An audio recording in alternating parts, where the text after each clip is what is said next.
बिस्मिल्लाहिर्रहमानिर्रहीम। अस्सलाम वालेकुम। Welcome back to my channel Hunza Food and Skin Secret. उम्मीद करती हूँ आप सब खैरियत से होंगे, खुश आबाद में होंगे। अल्लाह ताला आपको अपने हिफ्ज़ व अमान में रखे। आज मैं आपके साथ शेयर करूँगी बहुत ही easy and delicious recipe mutton shami kebab, जो बहुत ही आसानी से बनेंगे। आप इजीली अपने घर पर बना सकते हैं और इनको एंजॉय कर सकते हैं।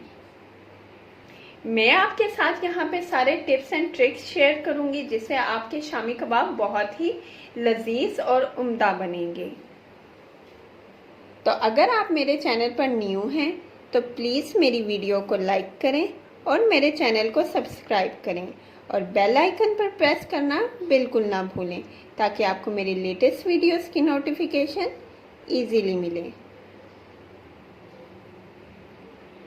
तो आइए चलते हैं, अब हम बनाते हैं अपने झटपट शामी कबाब। तो शामी कबाब बनाने के लिए सबसे पहले मैंने यहाँ लिया है प्रेशर कुकर। कुकर के अंदर मैं डालने लगी हूँ आधा किलो चने की दाल, जो मैंने 1 घंटा भिगो के रख दी थी।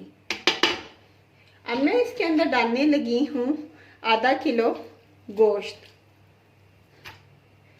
आप चाहे तो चिकन का भी ले सकते हैं, बीफ का ले सकते हैं। मैं यहाँ पे ले रही हूँ मटन का। गोश्त मैंने यहाँ पे डाल दिया है। अब मैं इसके अंदर ऐड करूंगी हमारे स्पाइसेस।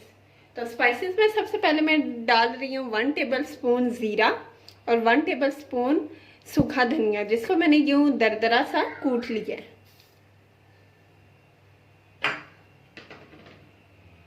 अब मैं इसमें ऐड करने लगी हूँ नमक हस्बे जायका।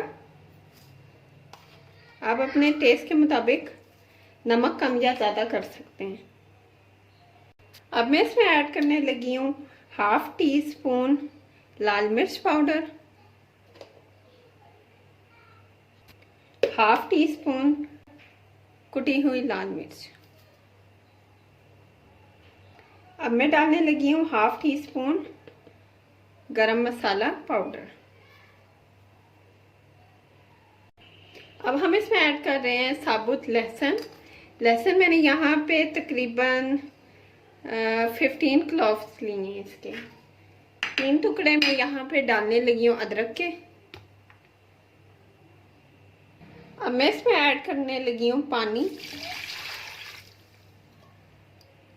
तकरीबन 3 गिलास मैंने इसके अंदर पानी ऐड किया है। अब मैं कुकर का ढक्कन लगाऊंगी और 10 से 15 मिनट के लिए मैं इसे फ्लेम पे रखूंगी, ताकि ये हमारी जो चने की दाल है और जो ये गोश्त है ये अच्छे से गल जाए। ये देखें, यहाँ पे हमारा मसाला बिल्कुल रेडी हो गया। कुकर में मैंने जो डाला था बिल्कुल दाल भी गल गई है, इसका गोश्त भी गल गया है। अब हम चलते हैं अपने नेक्स्ट स्टेप की तरफ। अब हम इसको पीस लेंगे कीमे वाली मशीन से। अगर आपके पास कीमे वाली मशीन नहीं है तो आप घोटने से भी इसको कूट सकते हैं, ये अच्छे तरीके से पिस जाएगा। तो यहाँ पर मैंने मशीन में से अच्छे से शामी कबाब को पीस लिया है। अब मैं शामी कबाब को दूंगी शेप। तो अब हम थोड़ा सा शामी कबाब लेंगे और उसको यूं हथेली पे रखेंगे और ऐसे प्रेस करके हम इसको शेप देंगे। देखिए माशाल्लाह से कितनी प्यारी सी शेप आई है इसकी। तो यहाँ पे हमने शामी कबाब को शेप दे दी है। इसी तरीके से मैं बाकी के तमाम शामी कबाब बनाऊंगी। तो चलिए आइए चलते हैं। अब हम इन शामी कबाब को फ्राई करते हैं। हमने इनको अच्छे से शेप दे दी है, ये देखें इस तरह से। अब हम इनको फ्राई करेंगे। पैन में मैंने ऑयल डालकर गरम होने के लिए रख दिया है। जब ये गरम हो जाएगा तो फिर मैं शामी कबाब इसके अंदर ऐड करूंगी। तो यहाँ ऑयल हमारा गरम हो गया।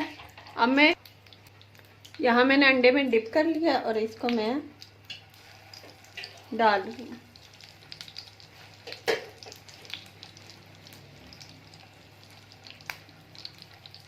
आपने बार बार कबाब की साइड नहीं चेंज करनी, जब तक ये एक तरफ से गोल्डन ब्राउन नहीं हो जाता मैं इसको टर्न नहीं करूँगी। अब मैं इसकी साइड चेंज कर लूँगी।